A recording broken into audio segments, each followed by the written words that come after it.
Hello everybody out there and welcome back to Comic Frontline. I'm Chris and you're here with me once again for another comic book review. And in this video, I'm going to be reviewing one of my favorite books from DC Comic, Rebirth, Action Comics, 980. We are 20 issues away from 1,000, 10 months, less than a year, and we will be hitting the 1,000th Action Comic issue. I'm sure everyone who is a fan of Superman and Action Comics is excited. DC, do not renumber this, but in 10 months I doubt that's going to happen.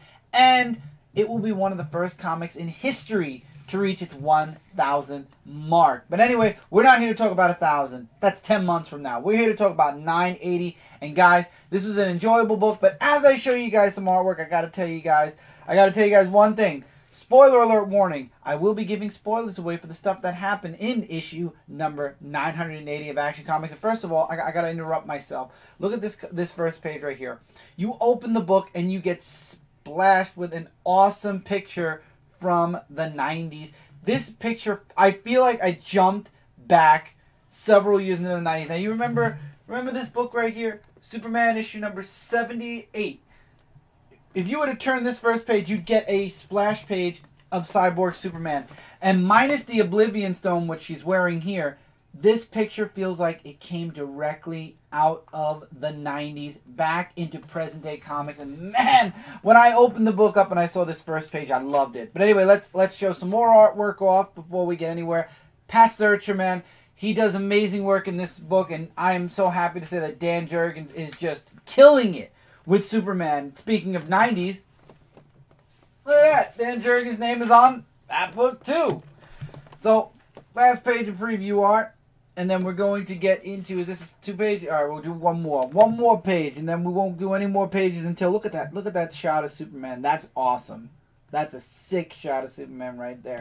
But anyway, now we're going to go into, as I was saying, spoiler alert warning. If you haven't read this issue yet and you don't want to be spoiled, take this video, pause it, put it in your watch later file, and come back later. However, I will be giving a non-spoiler overview, which begins now. So, we know that the Revenge Squad, led by Cyborg Superman, wants General Zod. He is the last piece to the puzzle for them to finally destroy Superman, and everybody gets what they want in the end, and that's what Cyborg Superman promises everyone.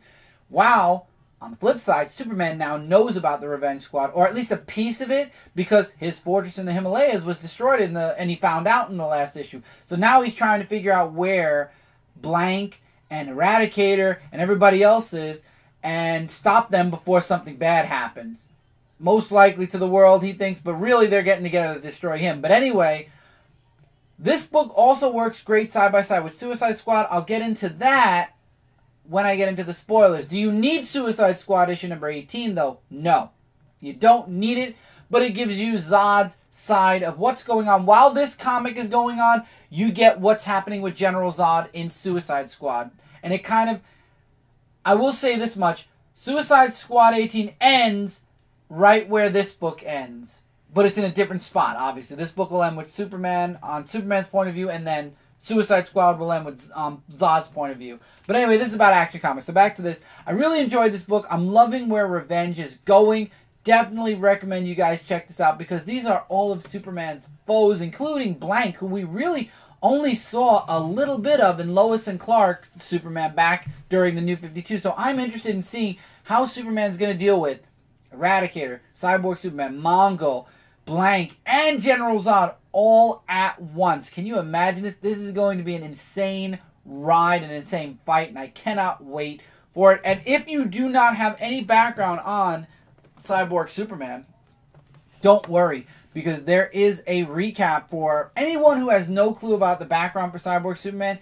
It's all re-explained here for new readers. So this is great for new readers. You don't have to worry about having a bunch of back issues that you have to go through. I would recommend going through the Reign of the Superman, but you don't have to. You get a full background on who Hank Hansel is, how he became Cyborg Superman, and obviously his involvement with the Reign of the Superman minus Superboy, because he's kind of out in limbo right now. But anyway, you get it all here.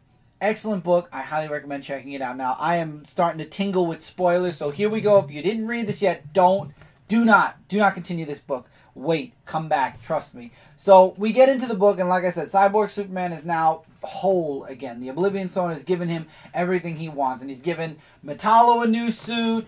And he's promising Mongol his war world back. Eradicator to redo.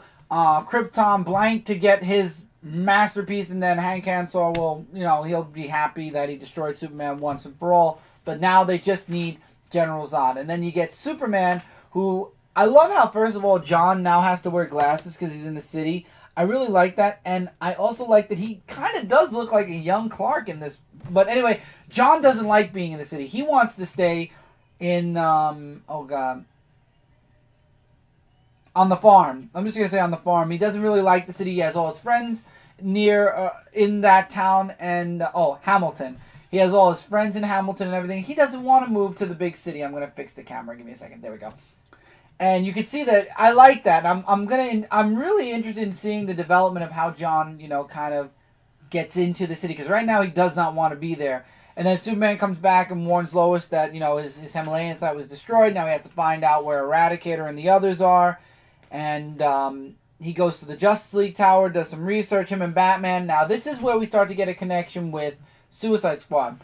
He finds Amanda Waller's base, and this is where she's holding General Zod right now.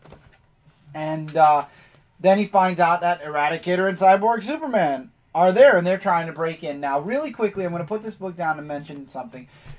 In Suicide Squad issue 18, what we get to see is Zod's side of the story. Now, we all know in previous issues that Zod was implanted with a bomb in his brain, and it's a kryptonite bomb.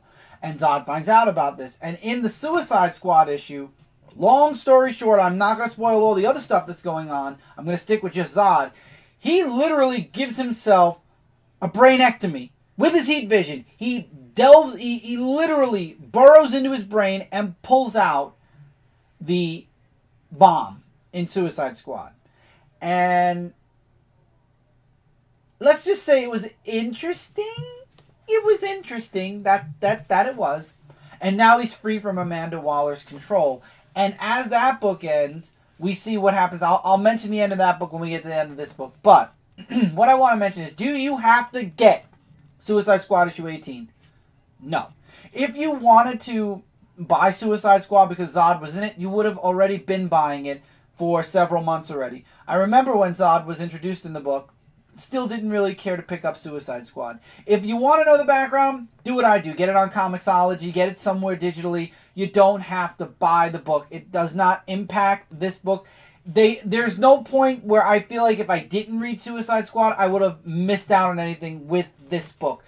Or if I was reading Suicide Squad and not Action, I would have said the same thing. Each book has its own point of view. Yes, it intersects at the ending, but it doesn't force you to have to go out and buy Suicide Squad. So you don't have to get Suicide Squad to get the full effect of Action Comics. However, if you'd like to see Zod's side of the story, Suicide Squad issue number 18. We'll get to the ending of Suicide Squad when we get to the ending here. So Superman decides he's going to chase after Eradicator and Cyborg Superman into the Black Abyss. Now, the Black Abyss, basically, anyone who goes inside of it without authorization, their worst fears come out and they slowly lose their mind. Now, Eradicator is not completely human, so he won't have to worry about it. And he's playing a Cyborg Superman's kind of anchor.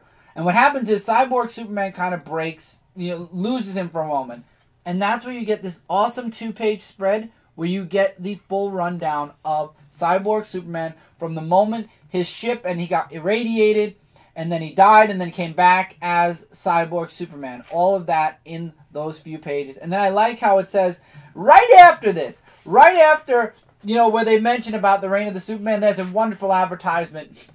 There's a wonderful advertisement, not only for celebrating 25 years, the 25th anniversary of the death of Superman. You got the book, The Death of Superman, but you also got the Superman versus Doomsday figure that I believe should be coming out towards the end of the year. It says order yours today. I believe I have pre-ordered it. It's coming out in November. So anyway, now Superman goes into the Black Abyss. And he kind of gets plagued with the death of his parents. Cyborg Superman finds him. They find out that Superman's right behind them. So he tries to attack Superman and kind of get the upper hand. Maybe get rid of Superman right there and then. And unfortunately, the fight kind of... Eradicator gets in between the two of them. Superman's kind of like, why are you helping him? And he's like, you are threatening the the return of Krypton, so you are now an enemy. So I'm going to help Cyborg Superman, who wants to help Krypton. And he gets away, but Superman gets trapped in the Black Abyss. And as I said, the longer you're exposed to it, the more you're going to lose your mind. And Cyborg Superman basically says, Eradicator basically says the results are just going to continue to get worse until basically Superman caves. And it ends with Superman facing his worst fear. I'm not going to say what it is. I'm going to let you guys think on that until the next issue. But basically, Superman is faced with his worst fears. Now, on the Suicide Squad, Suicide Squad issue number 18, on the last page there, we get to see Cyborg Superman and Eradicator break in as Zod is facing off against the Suicide Squad. Eradicator and Cyborg Superman show up to save Zod. And that's where it's to be continued. In Suicide Squad, and Superman is trapped, facing his worst fear at the end of this book. Will Superman survive? Obviously he will. What's going to happen in Suicide Squad? We'll find out in 2 weeks for both books, I guess, because this book comes out every other week, thank you, God. But I believe it's actually going to be an extra week because we have an extra Wednesday this month, so we might actually wait 2 weeks before the next Action Comics, or I don't know how they work things when there's a fifth Wednesday. I just literally get my books every week. But I love Action Comics. Dan Jurgens is doing an amazing job writing Revenge. I'm really enjoying the Superman Revenge Squad. I was asked on a live show if I'd change the name of the Revenge Squad to anything else. Absolutely not. It fits the characters perfectly, and I can't wait to see Superman versus every single one of these characters all at once. Will he get help? In this issue, at the Justice League Watchtower, Batman offered help, and he turned him down. He said, if I need you, I'll call you. Will the Justice League end up helping him, or will he be stuck fighting all of his arch foes on his own? I don't know, but it's nice to see Cyborg Superman. Every time I look at him, reminds me of the 90s. Excellent book. Absolutely, this is one of the books you should be reading out of DC Comics Rebirth. Action Superman. Right now, Superman is the epicenter of whatever's going on in Rebirth, and we saw that somewhere else. I'm not going to spoil what, but right now, everybody should be checking out Superman. Whether you're a Superman fan or you want to know what's going on with DC Rebirth, the epicenter is somewhere within Superman's books. At least that's what we believe. We'll have to find out next time. But with that, that's it for this review. Now it's your turn. Let us know in the comments below, what did you think of Action Comics 980? Did you enjoy it? Didn't you like it? Did you like the art? Didn't you like the art? Do you agree with what I'm saying? Disagree with what I'm saying? Did you pick up Suicide Squad issue number 18 just so that you can get the full story of what's going on here? Did you read it digitally? What did you think about that? Do you like little crossover yet not really crossover between Action and Suicide Squad? Let us know. Let your voice be heard in the comments below. And until next time, we are Comic Frontline, your #1 source for comic-related news, reviews, and a whole bunch more. If you like this video and you're new to the channel, hopefully you will click that sub button. This way we're in your sub box, and you do not miss out on a single video. We have videos coming out each and every day. 3 live shows, at least, if not more. And we got a lot of really great stuff going on over on comicfrontline.com, so definitely go check out the website as well. Until next time, everybody, take care, keep reading, keep collecting, and I'll see you guys really soon in the next video.